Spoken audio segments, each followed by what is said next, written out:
Pourquoi ne devient-on pas directement américain lorsqu'on épouse une américaine?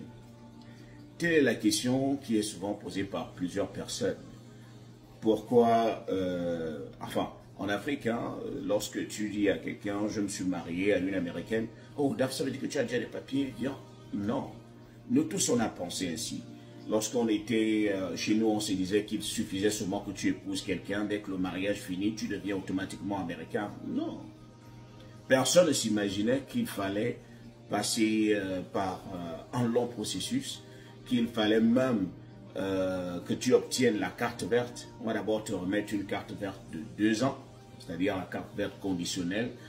Et si votre mariage se porte toujours bien, c'est à la suite de cela que vous allez encore appliquer pour qu'on enlève la condition et pour qu'on te remette une carte verte de 10 ans.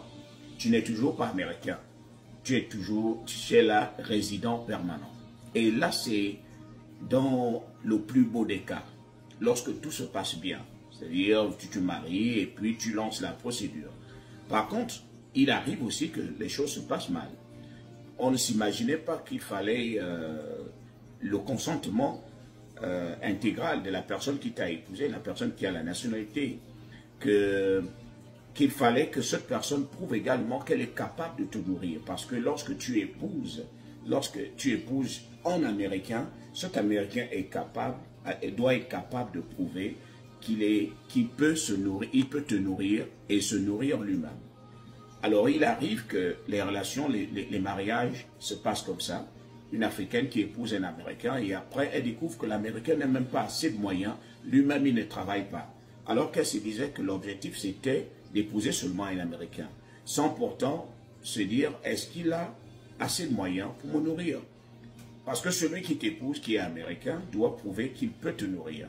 Et il ne peut le faire qu'en montrant qu'il travaille, qu'il a un travail décent et qu'il gagne un peu. Il gagne une somme qui est capable de nourrir 2 bouches. Et c'est encore plus grave, si tu tombes enceinte, ça va faire 3 bouches. Donc, il doit prouver qu'il est capable de nourrir 3 bouches. Et s'il n'a pas assez de moyens, vous ne pouvez pas lancer votre procédure. À moins que vous trouviez quelqu'un qui veuille vous sponsoriser. Quelqu'un qui va accepter de mettre ses finances, la preuve de ses finances en jeu pour vous. Et donc, il arrive des moments que tu épouses une Américaine, elle est incapable de subvenir aux besoins de votre couple, de votre foyer. Donc, vous restez là 5 ans, 10 ans, sans pourtant lancer la procédure des papiers parce qu'elle n'a pas trouvé autour d'elle quelqu'un qui soit capable de sponsoriser ou bien elle-même, elle n'a toujours pas trouvé un bon boulot décent qui vous permette de lancer la procédure. Donc, c'est aussi complexe.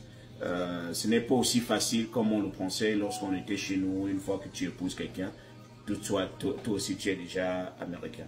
Non.